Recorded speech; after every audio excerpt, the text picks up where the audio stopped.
এমপিরা সবসময় এমপি থাকবো, দেখবেন এমপির পোলা এমপি নিজে এমপি হয় এলাকায় বলে যে মানুষটি স্কুল করে দিব, এটা করে দিব, এটা করে দিব, কিন্তু পোলাই থাকে বিদেশে।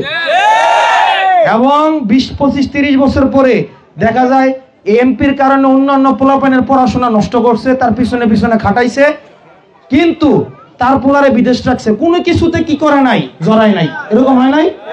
কিন্তু 25-30 বছর পরে দেখা যায় এমপির পুতে আবার বিদেশটাই আবার নেতা হয়ে জায়গা হয় কিনা? যে পথে খাটে নাই, রাস্তায় যায় নাই, এমপির পোলা এমপি, আর মাঝখান দিয়ে পোলাইন্ডির জীবনটি নষ্ট হয় কিনা? আপনি জীবনে দেখছেন কর্মী থেকে ইউনিয়ন থেকে খাটতে খাটতে খাটতে খাটতে এমপি কখনো কইছে তুই যেহেতু আজকে এত বছর রাজনীতি করছস, আমার যেহেতু বয়স শেষ, এবার তোরে আমি এমপি নমিনেশনের জন্য চেষ্টা করবো? উনি কইছে?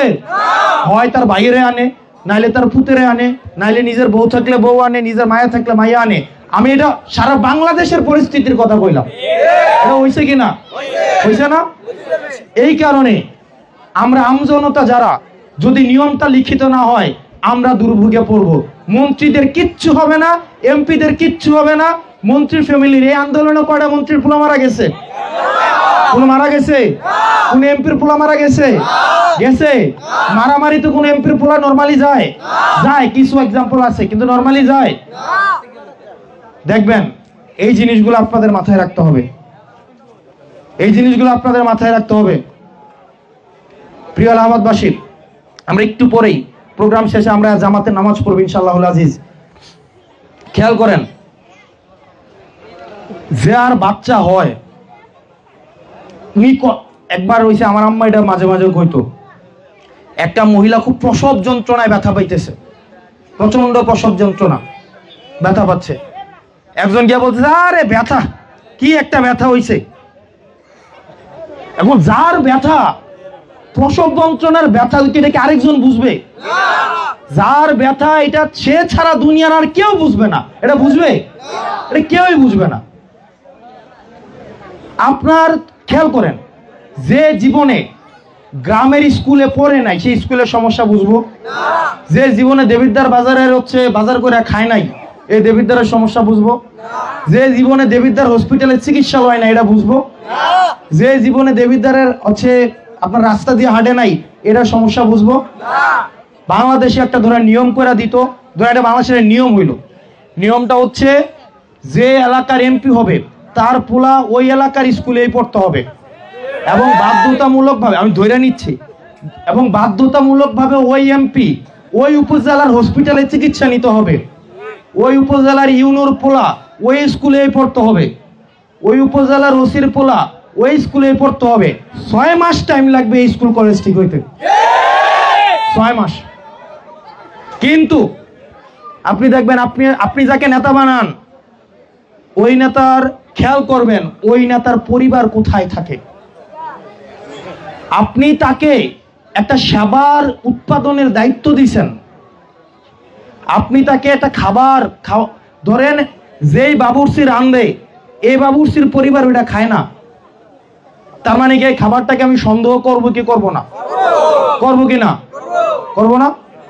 আমি নেতা হইছি আপনার হসপিটালের মান উন্নয়নটা যেন সরকার ঠিকভাবে হইতেছে কিনা এটা দেখার জন্য, আপনার রাস্তাঘাট ঠিকভাবে হইতেছে কিনা সেটা দেখার জন্য, স্কুল কলেজগুলো ঠিকভাবে হইতেছে কিনা দেখার জন্য।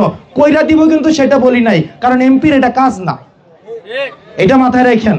যদি কোনো এমপি বলে আমি তোমার হসপিটাল করে দিব, রাস্তা করে দিব, স্কুল করে দিব, সে মিথ্যুক। কোনো আইন বাইর করে সে দেখাইতে পারবে না সেটা করে দিবে, এটা কোনো এমপির কাম না। এমপির কাম হচ্ছে আইন বানানো। মেম্বার অফ পার্লামেন্ট, সংসদের কাজ হচ্ছে যেখান থেকে আইন প্রণয়ন হয়। সংসদটা হচ্ছে কি, 3টা বিভাগ আছে রাষ্ট্রের, একটু সহজ করে কই খেলা। আপনার ঘরের, আমি আপনার ঘরটা দিয়ে বুঝাই খেলা। ধরেন এই যে এখানের একটু এই পাশটা যাইতে হইব, এই পাশটা ধরেন এনে খালা, আপনার ঘরের রান্নার কাজটা একজন দেখে না? ঘরের ধরেন 10 জন আছে, 10 জনই কি রান্ধে নাকি একজন রান্ধে? একজন হচ্ছে ফ্যামিলির হিসাবদার রাখে, তাই না? একজন হচ্ছে কি হিসাব কিতাব রাখে। যেমন খালুরা হচ্ছে যারা ইনকামটা করে আইন না, কার কাছে দেয়? জেডির কাছে দেয়, দেয় কিনা? এরপরে দেয়, আবার হচ্ছে কি করে 50 টাকা 100 টাকা করে চাইয়া নেয়, আবার নেওয়ার সময় ধমক দেয়, দেয় না? এই এত টাকা দিতে পারতো না, মনে হয়েছে জেডি মনে কামাই করে আনছে, এটা হয় কি না? তার মানে কি জেডি যেটা করে এটা হচ্ছে কি উনি অর্থনৈতিক দায়িত্বটা দেখে, একজন রান্নার দায়িত্বটা নেয়, আবার কোনো যদি কেউ বিপদে পড়ে শহরে যদি যাওয়া লাগে এটা আবার আরেকজন করে না? তার মানে 10 জন যদি একটা পরিবারে থাকে সবাই কাজগুলো ভাগ করে নেয়, তাই না? ঠিক একইভাবে বাংলাদেশটা তিনটা প্রতিষ্ঠান আছে, আমি সহজ করে বলি। একটা হচ্ছে আইন বিভাগ, একটা হচ্ছে শাসন বিভাগ, একটা হচ্ছে বিচার বিভাগ। কি আমার লগে এখন আইন বিভাগ, শাসন বিভাগ, শাসন বিভাগ, বিচার বিভাগ। এই আইন বিভাগের কাজ হচ্ছে দেশের জন্য আইন বানানো। কি বানানো?